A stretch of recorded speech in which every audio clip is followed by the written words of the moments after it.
区公所就参像一个小市府，甲民众承办的业务息息相关。人员不仅要徛伫第一线协助民众处理事务，现在因应疫情的关系，也要负责居家隔离、市场心济等防疫工作，甲民众接触频繁。议员吕维应关心公所同仁执勤的安全，特别调查各公所的需求，总共捐出2800支全密式防护镜。对到议员的大力赞助，市长黄伟泰也回敬感谢状，表达感谢。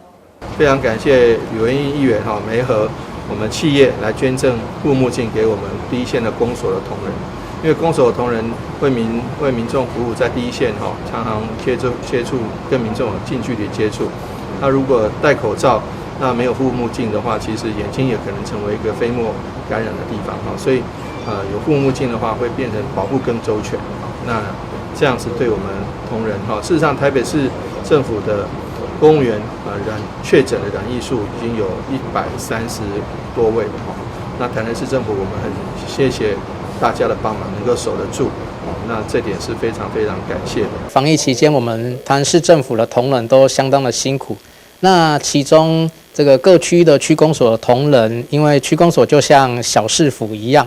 那他平常跟民众申办的业务其实是息息相关，特别是在疫情期间。他更需要去支援一些防疫的工作包括之前的居家检疫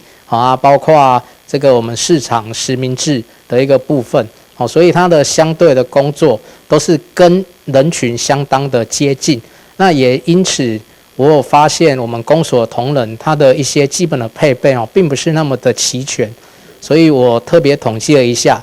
总共高达2800支的护目镜的需求。也感谢民间企业的捐赠跟赞助让这一批护目镜可以直接给公所的同仁，因为公所同仁万一如果有一个染疫的状况，或者相对于其他县市，我们有看到有一些进行到这个市府的同仁有感染或确诊的状况，那这样子对于公所业务的推动可能是相当的不顺利所以我这边特别感谢民间企业来赞助2800支的公所同仁也让公所同仁可以安心防疫之余，也可以继续为民服务。议员吕维应也希望这次的服务行关键，让每一位公所同仁，无分职等、正式、非正式的公务员，拢会当有一支。为台南市所有的公所人员防疫设备更加完善，不但保障人员安全，也让区政业务的推动更加顺利。台南新闻张硕维采访报道。